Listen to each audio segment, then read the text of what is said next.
नाती तमे जदि ताको साथ हो तम प्रभु पड़े कलंक लगी मो तुम हाथ जोड़ी गुहारी कर प्रभु तमे ताको भलरे भलरे उद्धार कर दियो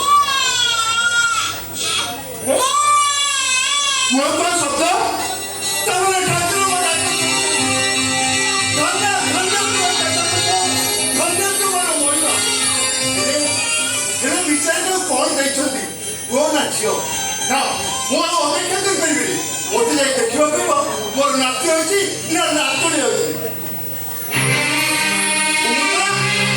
अरे कौन अच्छी पुआ अच्छी ना झील अच्छी पुआ पुआ मराठी बहुत नाती अच्छी अरे तेलुगु तेलुगु मोर कड़े तेलुगु छात्र चापी खेल करने मोर इच्छा है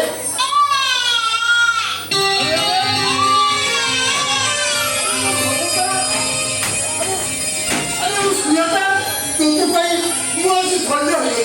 तुमसे छात्र चापी होला पड़े वो दुनिया सब आनंद पाई नहीं अरे कांदुस नहीं अरे तो कांदुस नहीं बुझी तो ते भोका खाइबा पाई कांदु ए ममता अरे ने तो प्रभु तो कळे बुले तो छात्र बन जाय तो से अमृत तो पाई तो सुखिया ठर दे दे अमृत नहीं मौसा सेटा को विश्व दे देवा दरकार तो माया एक तो भाई बात करती मानवे मौसा मुगटे कुआरी मां और ए कुआरी मां रे समाज रे केवल गोटिए परिचय से गोटे चरित्रहीना गोटे चरित्रहीना परिचय ने मुझे समाज रे बाटो चल करी मौसा कि निज सिंगर पाप बोझ को मुंडे मुझे माटी रे पाद दे पारिबिनी ममता तमे तू कौन करबा चाहतु तमे से छुआटे को मारी दियो मौसा सेटा तेरे स्वभाव न पानी रंगला छुआटा को बहु राजा वो पानी मोर के मोर पाप कर से बंचिले मु जीवन सारा लुहर नुए लहुरे कांदिबी काली सकाळ सेटा बड़ होबो ता बापर परिचय खोजिबो मु ताको की उत्तर देबी मौसा ता संग साथी माने ताको जे अड़ बाप कहि चिड़ेबे मु ताको केमिति कहबी जे मु तोर बाप अछि बोली ममता केवल मो चरित्र को से संदेह करबनी मो नष्ट इतिहास को संदेह करी से मते नष्ट चरित्र बोली कहबनी ए तो खाबू को जीवा पूर्व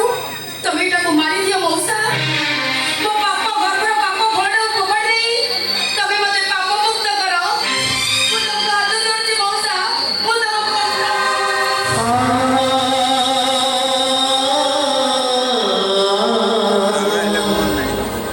ठीक अछि पानी नहीं मोर जाको रात्रि पहला कोई पनो तो पापा कर्मर पापा पिंड को मारी नहीं पापा समुद्र रे गाधोई नहीं तो तमे पाप मुक्त करिबी मारी नहीं मोर जाको ए केमिति मारिबी घोड़ा लगे बसाई देबी तो पिला कुकुरा को मोर नहीं देबी से माने चोरी चोरी खाई देबे तो ममता करो तमे जहां इच्छा तमे सही करो अरे पिलाटा मोर मरी जीवा दरकार की सब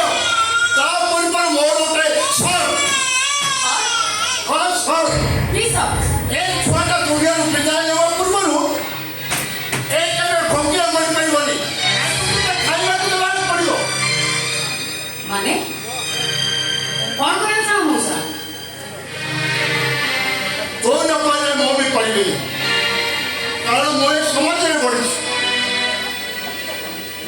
जो समाज दोनों कौन से हाथ में टेकी देना पड़े तोड़े मुझे दिया जाए और मनुष्य का मनुष्य में गंगा जल पेपर दिया जाए दे तो तो बड़े बुले तो छात्र बन जाता से अमृत पेपर ता सुखिला दे दे रे मां रे तुम्हारी रे मां तुम्हारी भी हो गया रे मां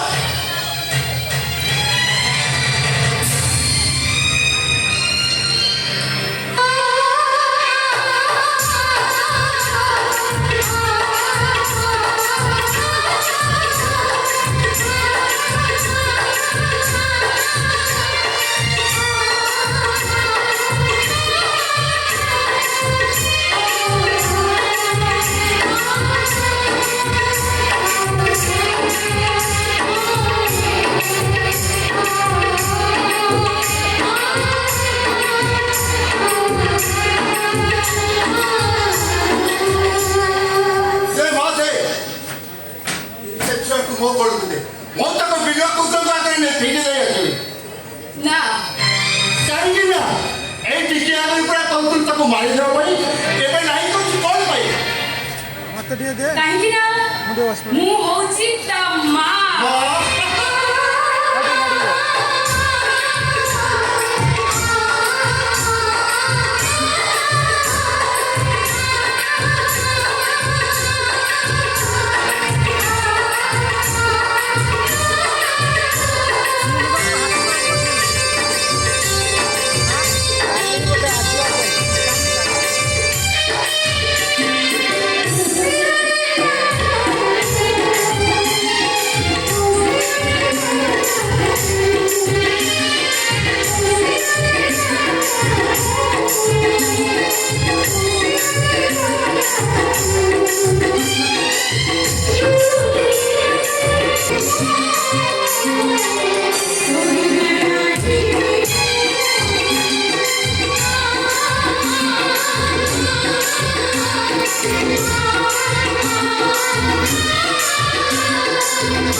ଝରିବା ନୟନର ଲୋତକ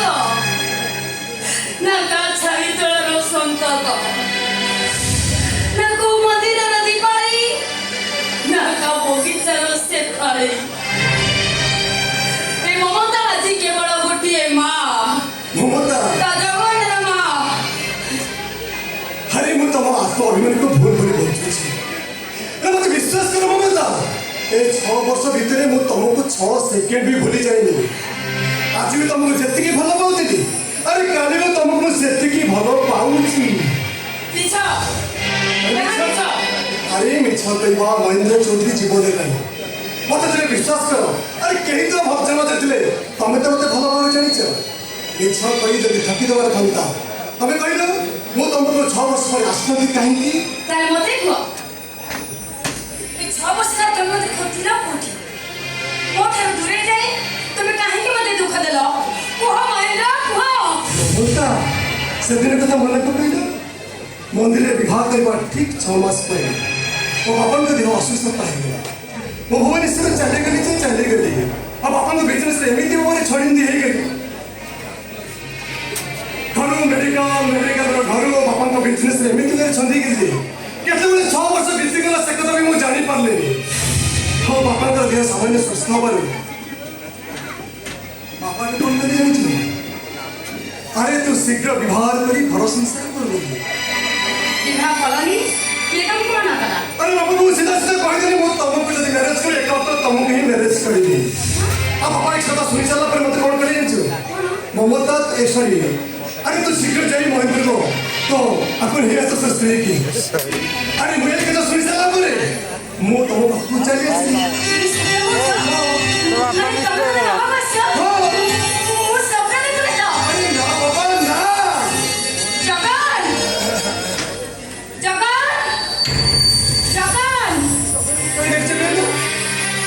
ଜଗନକୁ କାହିଁ ଡାକୁଛୁ ତମେ ଜାଣିପାରୁନ କ'ଣ ମ ପିଲାଟା ଏତେ ବାଟ ଯିବ କ'ଣ ଦିଟା ଖାଇ ନଦେଲେ ଭୋଗରେ ଆଗ କରିହେବନି। ଆରେ ଜଗନ ଆମ ସ୍ତ୍ରୀ ଯାଇପାରିବି। ଯାଇପାରିବି ମାନେ ଆରେ ତମେ କ'ଣ ବୁଝିଲ? ଜଗନ ଆମ ସ୍ତ୍ରୀ ଯାଇପାରିବ ଯାଇପାରିବି କାହିଁକି? ବାପାଙ୍କୁ କଥା ଦେଇ ଆସିଥିଲି ଆମ ଭଲ ପାଇବା କଥାଟା। ହେଲେ ଆମର ଗୋଟେ ପୁଅ ଅଛି ବୋଲି ଏକଥା କେମିତି କହିଥାନ୍ତି କହିଲ? ହଁ ତମର ବିବାହ କରିବା ଠିକ୍ 6 ମାସ ପରେ ମୁଁ ଭୁବନେଶ୍ୱର ଚାଲିଗଲି। ତମର ପିଲା ହେଲା କି ଝିଅ ହେଲା କି ପୁଅ ହେଲା ମୁଁ ସେ କଥା ଜାଣିନଥିଲି। ତାଛଡ଼ା ଜଗନକୁ ଯଦି ଆମ ସାଥିରେ ନେଇ ଭୁବନେଶ୍ୱର ଯାଇଥାନ୍ତି, ଭାଇ ବନ୍ଧୁ ସାହି ପଡ଼ିଶା ବାପାଙ୍କୁ ମୁଁ କିଏ ତ ଦେଇଥାନ୍ତି? ତମ ଉପରେ ତମ ଚରିତ୍ରକୁ ସନ୍ଦେହ ସୃଷ୍ଟି କରିଥାନ୍ତା। ଶେଷରେ ମଧ୍ୟ ଜଗନ ଗୋଟେ ଜଟିଳଙ୍କ ମନରେ ହେଇଥାନ୍ତା। একদম চুপ কেমিতিকা বাপা তুমি আরে এই কোন তম ভাল পাইবা কেমিতি কথা কইবা পূর্বরু তম পাটিটা টিকে মুখ বালতি গলানি আরে সাই পড়িসা বন্ধু বান্ধব নিজ বাপাঙ্গ আগরে নিজ কথা কইবাকু যদি এতে ডর লাগুচি তাহলে ফেরি যাও মহেন্দ্র মু তম সাঙ্গে যাই পারিবি পুয়াকু ছাড়ি মু সবকুকু মধ্যে যাবাকু চাই না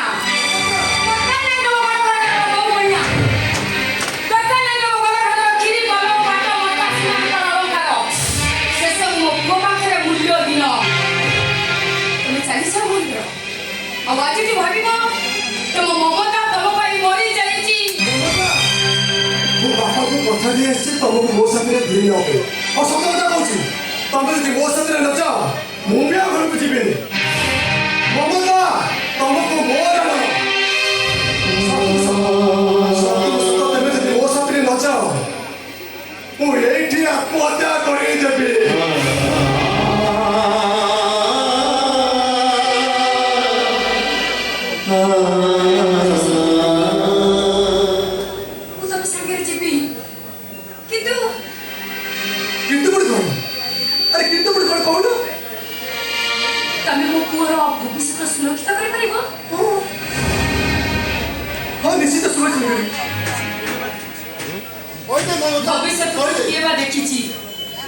ভবিষ্যতের এমিতি भी হেই পারে আজি जो कारण পাই তুমি মো পুଅକୁ ସାଙ୍ଗରେ ନେବାକୁ ଚାହୁଁନ ସେମିତି ବି ଆହୁରି କାରଣ ଥାଇପାରେ। ମୋ ପୁଅ ଜଗନକୁ ତମେ ପୁଅ ବୋଲି ଗ୍ରହଣ କରିବାକୁ କୁଣ୍ଠାବୋଧ କରିପାର। ତେଣୁ ସେଇଥିପାଇଁ କହୁଛି ତମେ ମୋ ପୁଅ ନାଁରେ କିଛି ସମ୍ପତ୍ତି କରିଦିଅ। ଆରେ ମୋ କଥା ଏଇ ଗୋଟେ କଥା ଦଉଛି ଭୁବନେଶ୍ୱରରେ ତା ନାଁରେ 8 ଦିନ ଭିତରେ 5 ଏକର ଜାଗା ରେଜିଷ୍ଟ୍ରି କରି ବୋଉ କଣ ହେଲା ବାପା ବୋଉ ଏ ବାବୁ ଜଣକ କିଏ ଏ ବାବୁ ଜଣକ ହଉଛନ୍ତି ତୋ ବାପା ମୁଁ ତ ବାପାଙ୍କ ସାଙ୍ଗ ତମେ ସତ କହୁଛ ତମେ ମୋ ବାପାଙ୍କ ସାଙ୍ଗ ମମତାଙ୍କୁ ଟିକେ ବାହାର କରିଦେବି ଟିକେ ଠିଆ ହୁଅ ବାବୁ କଣ ହେଲା ବାବୁ ତମେ ମୋ ବାପାଙ୍କ ସାଙ୍ଗ ମାନେ ମୋ ବାପାଙ୍କ ଚଲାବାଟରେ ତମେ ନିଶ୍ଚୟ ଚାଲିଥିବ ମୋ ବାପାଙ୍କ ପାଦ ଧୂଳି ତମ ପାଦରେ ବି ଲାଗିଥିବ ନିଶ୍ଚିତ ତେଣୁ ତମ ପାଦ ଧୂଳିକୁ ମୁଁ ମୋ ବାପାଙ୍କ ପାଦ ଧୂଳି ଭାବି ମୋ ମୁଣ୍ଡରେ ମାରିବାକୁ ଚାହେଁ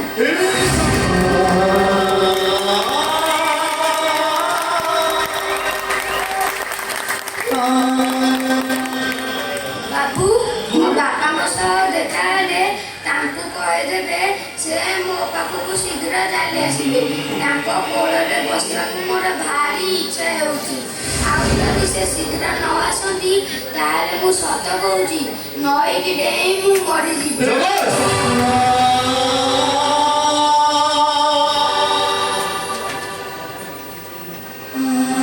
हे जगन्नाथ कहीं तुम एत नाट लगे कथाटार गुमर खोली न दे कहीं तुम कथार गुमरटा खोली न दे कहीं तुम गंटी पर गंटी पकड़ चाहत तुम बड़ा निष्ठुर भगवान तुम बड़ा निष्ठुर ଶୁଣୁଛ ମୋ ପୁଅର ସାଙ୍ଗ ଶୁଣୁଛି କୁହ ଓ ପୁଅଟା କେମିତି ତା ବାପାକୁ ପାଇବା ପାଇଁ ବ୍ୟାକୁଳ ହଉଛି ମୁଁ ତମକୁ ହାତ ଯୋଡୁଛି ମୁଁ ତମ ଗୋଡରେ ପଡୁଛି ତା ବାପାଙ୍କୁ କହିବ ସେ ଯେତେ ଶୀଘ୍ର ପାରନ୍ତି ମୋ ପୁଅ ପାଖକୁ ଫେରି ଆସିବ ମମତାଙ୍କୁ ତମକୁ କଥା ଦଉଛି ଏ ଜଗନ୍ନାଥ ବାପା ଖୁବ୍ ଶୀଘ୍ର ମିଳିଯିବ କିନ୍ତୁ କିନ୍ତୁ ପଡି କଣ ଲାଗୁ ସେ କଥା କଣ କି ତୁ ବାପା ଆଜି ଆସିଥାନ୍ତେ କିନ୍ତୁ ବାପା ଏ ବାବୁଙ୍କ ହାତରେ ଖବର ଦେଇଛନ୍ତି ତାଙ୍କର କିଛି ଗୋଟେ ଖରାପ ଦଶା ଚାଲିଥିବାରୁ ସେ ଆମ ପାଖକୁ ଆସିବାକୁ ଚାହୁଁଥିଲେ ବି ଆସିପାରିଲେ ନାହିଁ ତାପରେ ହଁ ଠାକୁର ବି ସ୍ୱପ୍ନ କରିଛନ୍ତି ତୁ ଯଦି ଦୁଷ୍ଟ ନ ହବୁ ଚଗଲା ନ ହବୁ କି କୁଆଡେ ବୁଲାବୁଲି ନ କରିବୁ ଆଜି ସନ୍ଧ୍ୟା ପର୍ଯ୍ୟନ୍ତ ଆମ ଠାକୁର ଘରେ ଚୁପଚାପ ଶୋଇପଡ଼ିବୁ ତାହେଲେ ତୋ ବାପା କାଲି ସକାଳେ ନିଶ୍ଚୟ ଆସି ପହଞ୍ଚିବେ ଓ ଏଇ କଥା ତାହେଲେ ମୋ ବାପା ଆସିଲେ ବେଲି ଯା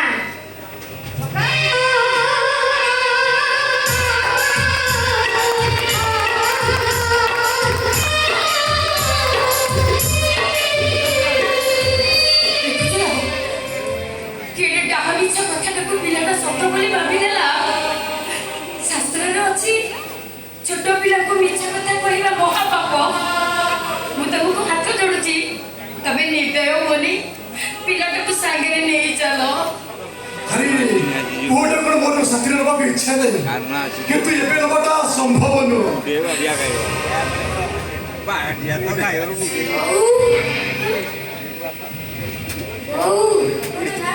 अरे पापा अरे पोळा पट्टी दौड़ी तुम काईला पुणे गेसु बहु तू तो जानी छु मु केडे अमानिया पिलाटे राती अध जाए भी निद होएनी ए खरा बेलटारे सोईबी केमिति जतो तू ए पोळा पट्टी मो आखी दे बांधी दे दौड़ी बहु मोरे बड़ दीटा भारी अमानिया केतेबेले डिया मारी देबो आउ जदि मो बापा आम पाखकू आसंती सबुदिन सिंदूर पिंधिला बेले तू तो कांदिबू ता संगे सबुदिन पाई मु अनपाखु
ସିଏ ପରା ତମ ଉପରେ ଅଭିମାନ କରିଛି, ରାଗିଛି।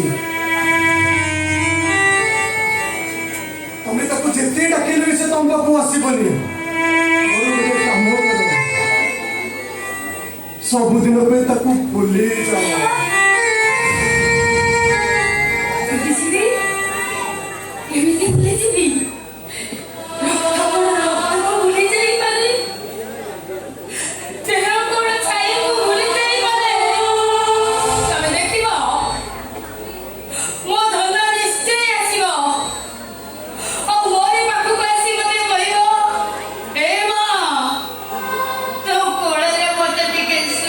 Hey! ହଉ ହେଲା ହେଲା ଚାଲିଲ ଇନ୍ସୁଲିନ ଦିଟା କ'ଣ ଖାଇଦବ ଶୁଣ ମୁଁ ଆଉ ସେ ଇନ୍ସୁଲିନ ଜମା ଆରେ ବାବା ଇନ୍ସୁଲିନ ନଦେଲେ ତମ ଡାଇବେଟିସ୍ କଣ୍ଟ୍ରୋଲ ହବନି ଆଉ ଡାଇବେଟିସ୍ କଣ୍ଟ୍ରୋଲ ନହେଲେ ମୁଁ ମରିଯିବି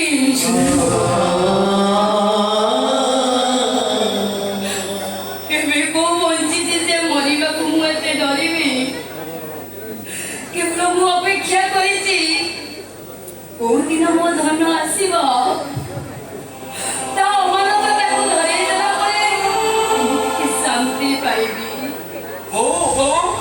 ଏ କୁଳାଙ୍ଗରଟା ଆସିଲା ଏଇ ନା ଘର କିଛି ଅଘଟଣ ଘଟିବ कौन चिंता करो କୋଉ କଥା ये जमी कथा सहाय लेगा से पंचे का जमी कथा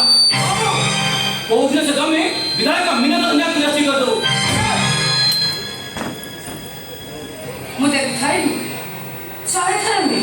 1000 ଥର କହିଛି ସେ ଜମି ଆଉ ଜଣଙ୍କର ଅମାନବ ସୂର୍ଯ୍ୟ ପଶ୍ଚିମ ଦିଗରେ ଉଦୟ ହେଲେ ବି ମୁଁ କେବେ ବି କାହାରିକୁ ଦେଇପାରିବିନି कौन पास है वो ताहा जन्म भविष्य अंदर रह जीव हम ब्लॉक से स्वप्नटा स्वप्न रह जीव ମିଛ ଭବିଷ୍ୟତ ପଛରେ ନଗଳି ଆରେ ମେହନତ କର ରୋଜଗାର କରି ସେ ଆଉ ନହେଲେ ମଝି ରାସ୍ତାରେ ତୁ ଝୁଣ୍ଟି ପଡ଼ିବୁ ଯେ ସାହାବତ ଦୂର କଥା ଆରେ ରାମ ଭଗବାନ କେହି ନଥିବେ कविता में हाथ में है उपदेश सही करे ମନୋଜ ଆରେ ବାପାଙ୍କୁ ଏମିତି କଥା କହିବାଟା ତୋର କ'ଣ ଠିକ ହେଉଛି ଠିକ ପୂର୍ଣ୍ଣ ବିଚାର କରିପାରିବ ଆଗ ମୋତେ କୁହ ସେ ଜମିଟା ରେଜିଷ୍ଟ୍ରି କରିବ କି ନା ओ ଆଜ୍ଞା ଉତ୍ତର ଆଉ ଠିଆ ହେଲା କାହିଁକି ଗାଳି ଗଲଜ କରି ଏ କଥାକୁ ଫଟେଇ ଦିଅ ଅରୁଚ ଯଦି ଶାଶୁ ଶ୍ୱଶୁରକୁ ଗାଳି ଗଲଜ କର ଆଉ ଆମ ଦିନକୁ ଗୋଳା ଧକ୍କା ମାରି ଏଠୁ ବାହାର କରିଦିଅ ବାପା ପାଟି ଚୁପ୍ କରନ୍ତୁ କହୁଛି ତା ନହେଲେ କ'ଣ କରିବ ତୋ ବାପା ମୋର ଏଇ ଶିକ୍ଷା ଦୀକ୍ଷା ନେଇକି ଆସିଛୁ ଆରେ ଘରର ବଡ଼ ବୋହୂ ତୁ ଘରର ସମସ୍ୟାକୁ ସମାଧାନ କରିବା ପରିବର୍ତ୍ତେ ଓଲଟି ତୁ ନିଆଁରେ ଘିଅ ଦେଉଛୁ ओ ବନ୍ଧୁ ଘର ଝିଅ ବୋହୁ କରି ଆଣିଥିଲି ଟିକେ ସୁଖ ଅନୁଭବ କରିବାକୁ ହେଲେ ସେ ସୁଖଟା ମୋର ସୁଖରେ ରହିଗଲା କାହାକୁ ସ୍ୱୀକାର କରିବି ମୋ ବିବେକକୁ ନା ବନ୍ଧୁ ସହିତ ମାଧବ ମହାପାତ୍ରକୁ ସ୍ୱୀକାର ନିଜକୁ କରନ୍ତୁ ସ୍ୱୀକାର ନିଜ ଭାଗ୍ୟକୁ କରନ୍ତୁ କାହିଁକି ନା ଆପଣ ଯଦି ଏମିତି ଅବାଧ ମଣିଷ ଯେ ନିଜ ପିତୃ ପୁରୁଷଙ୍କର ଅଚଳାଚଳ ସମ୍ପତ୍ତିକୁ ନଷ୍ଟ କରିଦେଇ ସାରିଲା ପରେ ବି ମନ ବୁଝିଲେନି ଯେ ନିଜ ପିଲାମାନଙ୍କ ଭାଗ୍ୟ ଭବିଷ୍ୟତକୁ ନଷ୍ଟ କରିଦେବା ବସନ୍ତି ଚୁପ୍ କର ବୋହୂ ଲେଖନ୍ତୁ ଟିକେ ଲାଜ ଲାଗୁନି ଏ ଘରକୁ ବୋହୂ ହେଇ ଆସିଲା ପରେ କେତେ ଗୁଣ ଶାଢ଼ୀ ମଧ୍ୟକୁ ଦେଇଛନ୍ତି କେତେ ଗହଣା କିଣି ଦେଇଛନ୍ତି ଦେଇପାରିନାହାନ୍ତି ତାହେଲେ ତମ ଗୁଣବନ୍ତ ସ୍ୱାମୀ କି କହୁନ ସେ ତମକୁ କିଣିକି ଦେଇଦେଲେ अरे बड़ बात नहीं पता जाए सेकला का मुझे गिनो ଆଉ ଶାଶୁ ଶ୍ୱଶୁରଙ୍କୁ ବ୍ୟବହାର କରାଯାଏ ସେଇଟା କ'ଣ ଭାଉଜ ଶିଖିନାହାନ୍ତି तू कथा का सीमा टप जाऊ କାହାକୁ କେମିତି ବ୍ୟବହାର କରିବାକୁ ହୁଏ ସେଇଟା ମୋତେ ତମ ଅପେକ୍ଷା ବେଶ ଭଲ ଭାବେ ଜଣା ଆମେ ବୁଝୁନୁ କାହିଁକି ଆଉ କେଇ ଦିନ ପରେ ତମ ବଡ଼ ଭାଇ ବ୍ଲକ ଚେୟାରମ୍ୟାନ ହେଇଗଲା ପରେ ଦେଖିବ ଏ ଘରର ସବୁ ଦୁଃଖ ଚାଲିଯିବ ବୁଝ ଟିକେ ଭାଉଜ କ'ଣ ଯୋଉ ଘରେ ତମ ଭଳି ବୋହୁ ଆଉ ଭାଇ ଭଳି ପୁଅ ଥାଏ ନା ସେ ଘରେ ଦୁଃଖଟା କେବେ ବି ଗୁଞ୍ଜିବନି ବରଂ ଦୁଃଖ ଗୁଡାକ ସବୁ ବୁଡ଼ି ଆଣି ହେଲା ପରେ ଆହୁରି ଛନ୍ଦି ହେଇଯିବ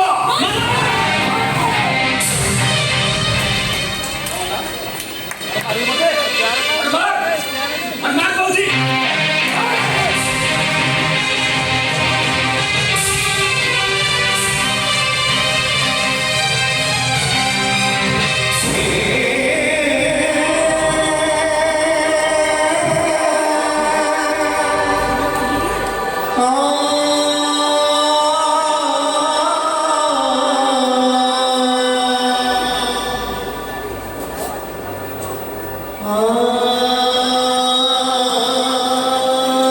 सुन बो मु तो मास समय दउची आ भितरे जमी बिक्रीला चिंता कर ता नरे କ'ଣ କରିବି ମାରିବୁ ମୋତେ हां दरकार पड़े सेया करबी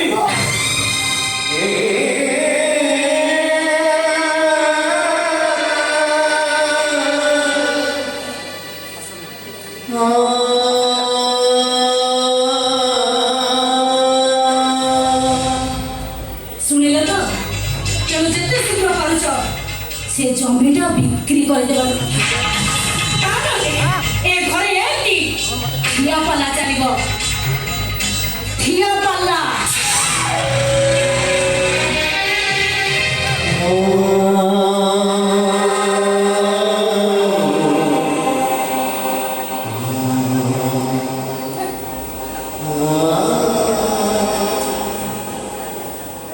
aku କହନ୍ତି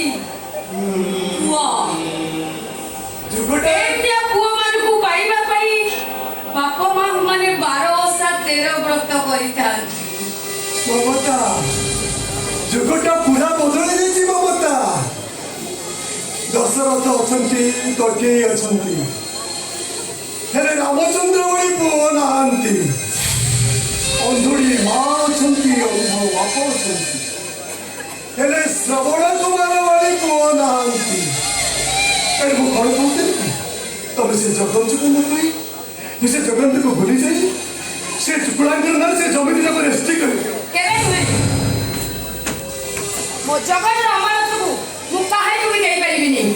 କାହିଁକି ସେ ଜଗନ୍ନାଥକୁ ରହୁଛି କହିଲ ସେଦିନ ପୁରା ମିଛ କଥା କହି ଜଗନ୍ନାଥ ତମ ସହିତ ତମ ଘରେ ଛାଡ଼ି ମୋ ସାଥିରେ ଚାଲି ଆସିଲ ଆସିବାର 8 ଦିନ ପରେ ମୋ ବାପାଟା ମରିଗଲେ ଆମେ ଦୁଇ ମଙ୍ଗଳକୁ ମୋ ପୁଅକୁ ଆଣିବା ପାଇଁ ଯାଇଥିଲୁ ସେତେବେଳକୁ ସବୁ ସରି ଯାଇଥିଲା ମମତା ମରାଠୀ ମୋ ସହିତ ହାର୍ଟ ଆଟାକରେ ମରିଯାଇଥିଲା ଆଉ ଗାଁ ଲୋକ କହିଲେ ଜଗନ୍ନାଥ ପୁରୀ ଗାଁ ଛାଡ଼ି ଚାଲି ଯାଇଛି କାଳେ ସେ ତମ ଘରକୁ ଫେରି ଆସିବ ବୋଲି ଭାବି ମୁଁ ପୁରା ତମ କାନ୍ଥରେ ତମ ଫୋନ୍ ନମ୍ବର ଆଡ୍ରେସଟା ଲେଖିଥିଲି ଫୋନ୍ ଆସିଲା ନା ମୋ ଜଗନ ଆସିଲା ତାହେଲେ ମୋ ଜଗନ କ'ଣ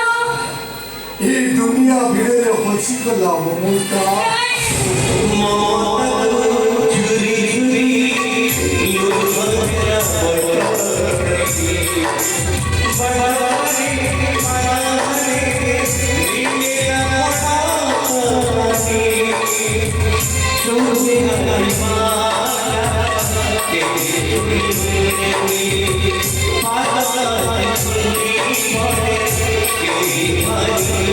Thank you.